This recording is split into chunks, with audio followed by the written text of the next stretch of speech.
walk through the components of this gas heater.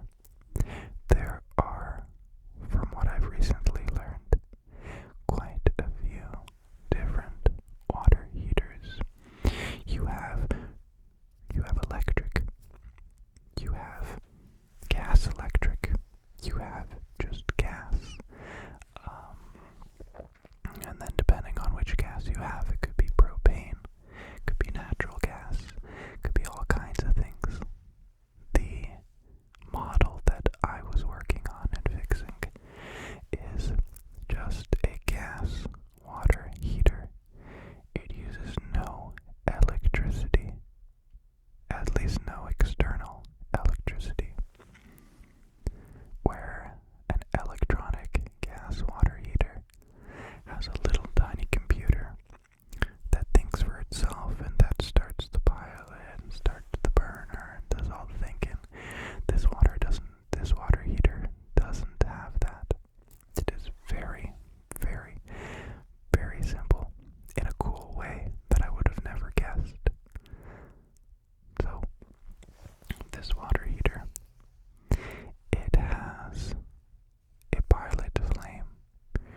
That pilot flame is started with the sparker, and that you can activate anytime you're holding down the gas valve, pilot valve. You can start that flame. And then there's a second item in there. Some people call it a flame sensor. Most commonly, it's called a thermocouple, but thermocouple sounds weird to me, so I'm probably going to refer to it more as a flame sensor, because that is exactly what it does. Its job is to recognize a flame, know what a flame is, and it does that in a really cool way. This flame sensor, it has various metals and ceramic, and when the pilot flame warms up this sensor, it actually generates a very, very small amount of electricity, around 20 millivolts, compared to, let's say, a 12-volt battery. 20 millivolts is 0.002 volts. So 12 is quite a lot larger than that. And so that voltage that the flame has generated is used to keep the gas valve open. It sends that electricity right to your main gas control on the water heater, and it essentially activates a solenoid, which is a winding of copper wire that pulls a tube downward. So that voltage goes in, it creates an electromagnet that pulls that tube down and allows gas to flow into the burner. So if that coil, or even more simpler and more fun put, if you do not have a working water heater, either that voltage is not being generated, that voltage is not being sent, or that voltage is not being applied. So if the voltage is not being applied, then therefore the issue must be the gas valve itself. If everything's working up until that point, and it should be pulling down the valve, the coil must be bad, or the valve must be sticky. If power isn't getting to the valve, but it is being generated at the thermocouple, then therefore the cable with the wire of the thermocouple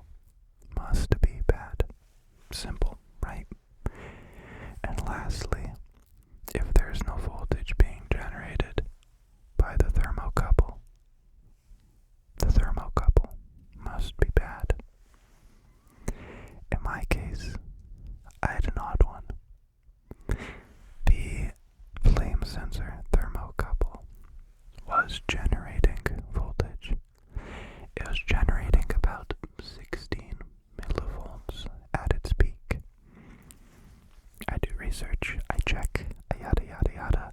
There's not a real consensus on what the standard amount of millivolts should be making. Some say water heater is perfectly fine at 2 millivolts, 5 millivolts, 10 millivolts. You would have to check for your own model, have very specialized documentation that's hidden to know exactly what yours takes, but turns out the gas heater that I was working on, it needs a minimum of 20 millivolts, ideally around 27 to 30 maximum millivolts is enough to pull that solenoid down and let the gas continue to flow to the pilot and to the burner. So there we have it. We've figured out what happened. The thermocouple wasn't generating enough electricity to allow the water heater to work. And if you're like me, you might be thinking to yourself, why does Patrick have the worst luck possible? How would flushing a water heater and replacing the anode rod cause this system to fail? Completely unrelated from those two components, as the burner is in a chamber underneath the water heater, completely sealed off to anything that we touched, completely unrelated. Well, let's talk about the maintenance that I did and why I did it. I did all these things because of the internet. So the problem, and it's really the internet's fault. As one does, late at night, trying to fall asleep. Can't disable YouTube Shorts on your phone because YouTube is a monster and they want you to not sleep and instead watch YouTube Shorts. I saw a YouTube short talking about performing a anode rod replacement on your water heater, and I thought to myself, I don't know if that's ever been done on my water heater. I did some research. I saw that people were recommending, hey, if you want really nice water and you don't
sensor inside of the water tank that sees the temperature of the water. If it's cold water, it turns on the heater.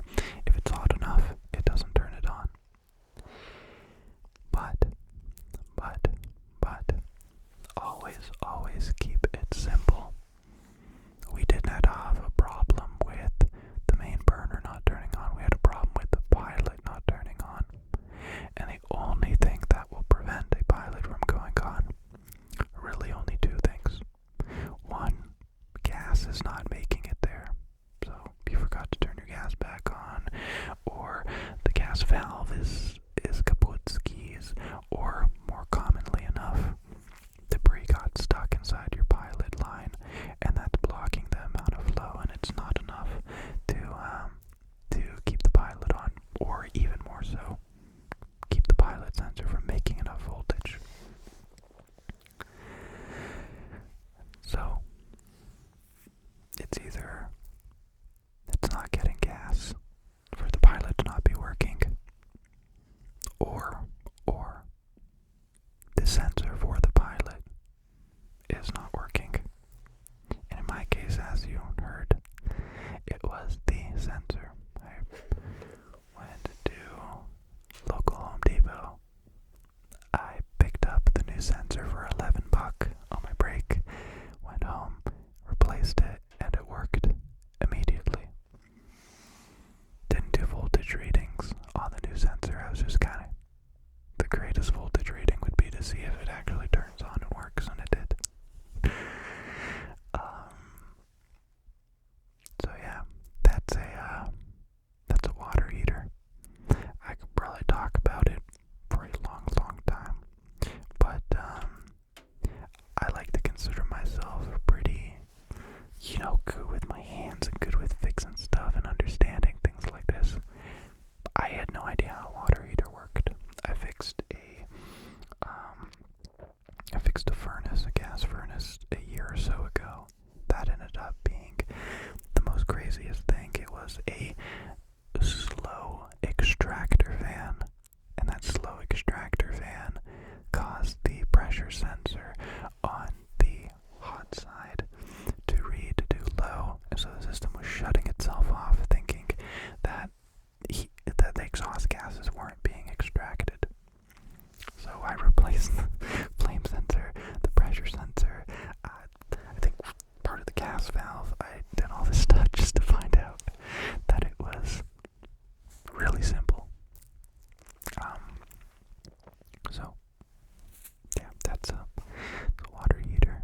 I was thinking about how do I show this story, how do I talk about it in ASMR style, and I really wanted to take just the camera and talk about it right there and then, but then I have to do soft speaking, and I'm not really into that. So right now I'm gonna go back there and get some B-roll, some nice shots for you to stare at the cool flame while it's going, and I'll demonstrate some things and show some parts. I'm wondering if I missed anything I wanted to mention. I guess I should probably say repair dangerous things. Only if you're comfortable with something like that. Of course, it's dumb to say that because the only way to get comfortable at something is to try. But please use caution. A good example of that is after I had replaced the flame sensor and put the gas lines back on, pilot and gas, I sprayed a little bit of soapy water on the lines to see if they were leaking. And guess what? The main gas line was bubbling and leaking gas. Just so you know how dangerous that is, if you have a gas leak in your house and it fills up your basement, all it takes is one spark, one electrical device in your house, and it would cause a massive explosion. So be very careful. I recommend everybody. Oh, the part I forgot to explain that I left for last. I tried to make a cool tangent and then come back to it, but I forgot. What caused the flame sensor to fail? It is completely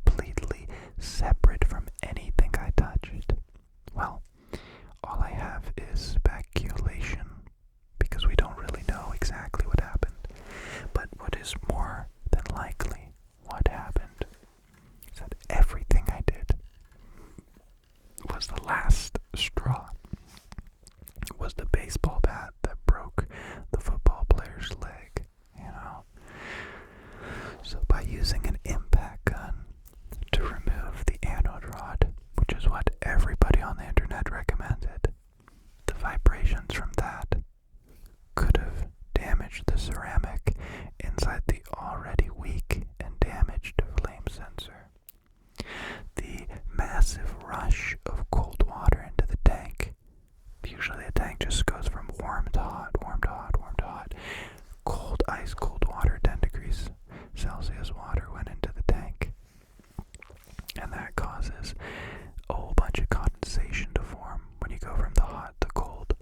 That could cause moisture that went on top of the sensor. Or even more, all the vibration, all the stuff. Rust fell off the tank and onto the sensor. And then when it started that first time to set the burner going, it cooked all that on top of the sensor, causing it to overheat, fail, yada yada. So, while nobody, from what I could tell, ran into this issue on the internet, I seem to be the first. That is my best kind of speculation. It was already a weak sensor, probably making a small, weak pilot for a while. And all that 3 punches to the face really laid it on the ground. So there it is. The water heater's working again. It's been working for 2 days. I put the old anode rod back in after cleaning it because I wasn't sure, because this is another aspect, I wasn't sure if the electronic anode rod I put in, if that small amount of current somehow made it to the flame sensor. Remember, it's only 20 millivolts. If that damaged it, so I'm probably going to change it back to the electronic anode rod in the next few days or next weekend and see, hey, did it break again? Because if it does, well then there you go. We just got a very simple